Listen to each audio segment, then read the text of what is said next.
అందుకు ప్రపంచానికి first time భూమి పుట్టిన తర్వాత, ఆదాము హవ్వలు సృజించబడిన తర్వాత, ఆ తర్వాత పాపం జరిగిన తర్వాత, ఎన్నో శతాబ్దాల తర్వాత మానవాళికి అద్భుతమైనటువంటి స్టేట్మెంట్స్, అద్భుతమైనటువంటి దీవెన వచనాలను మానవులకు వజ్రాలాగా అలా హెచ్చరేసి ఎంజాయ్ చేయండి మానవులారా అని చెప్పే మాటల్లో ఇది ఒక మాట.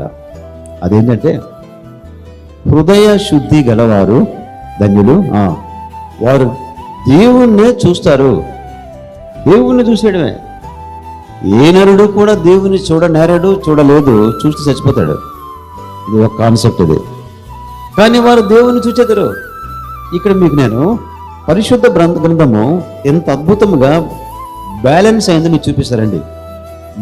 మనము మానవులుగా మన దేవుణ్ణి కళతో చూడలేము. చూసిన జనమని చచ్చిపోతాం, బొగ్గైపోతాం అని కూడా ఉంది, చచ్చిపోతాం, బతకలేము మనం. కానీ మన దేవుని చూడగలము కూడా.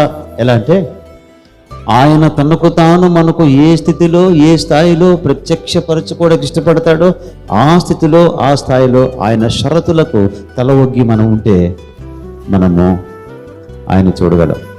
ఇంకో మాట చెప్పాలంటే, ఈ ధన్యతలకు స్టేట్మెంట్, ముందు షరతు, రెండు దీవెన. ఉన్నాక చూడండి ఒకసారి.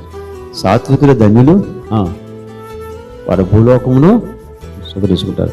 అంటే షరతు ఏంటి? సాత్వికులు. హృదయ శుద్ధి గల వారు ధన్యులు, వారు దేవుని చూచెదరు. షరతు ఏంటి? అది ఆత్మ విషయమే దీనిన వారు ధన్యులు, పరలోక రాజ్యము వారిది. షరతు ఏంటి? ఆత్మ విషయమే దీనది. సింపుల్.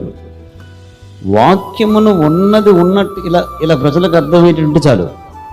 ఇక్కడ ఎందుకంటే, ఇక్కడ మీరు చెప్పండి, ఈ ప్రోగ్రామ్కి స్పాన్సర్ చేసేవాళ్ళు, ఆ ప్రాజెక్ట్కి డబ్బులు ఇచ్చేవాళ్ళు, ఈ దీనికి ధనం కుమ్మరించేవారు ధన్యులు అని ఎక్కడ లేదు. ఇలాంటి 3 చర్చిలు కట్టించేవాళ్ళు ధన్యులు లేనే లేదు. ధన్యులు నిజ దేవుని యొక్క షరతుకు లోబడి జీవించిన వారు ధన్యులు.